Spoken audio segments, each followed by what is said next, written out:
السلام عليكم ورحمة الله وبركاته. اللهم صل وسلم وبارك على سيدنا محمد. ايه اهم حاجة في رعاية النباتات؟ هل هو التسميد؟ هل هو المكافحة؟ طيب، اهم حاجة في رعاية النباتات هي تنظيم الري، لا التسميد. يعني هو التسميد مهم والمكافحة مهمة، لكن ممكن تبقى انت بتسمد كويس وبتكافح كويس، وتيجي تغمر مية كتير قوي للنبات،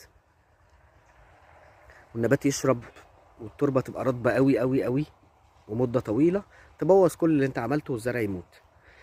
ممكن تقلل الري قوي وتسهو على النبات في الري وتنساه في الري، برضو النبات يموت مع انك بتقلم وبتسمد وبتكافح، لكن مش منظم الري. يبقى هتزرع، اهم حاجة انك تنظم الري، لان تنظيم الري مهم جدا جدا جدا ويعتبر اهم حاجة في حياة النبات.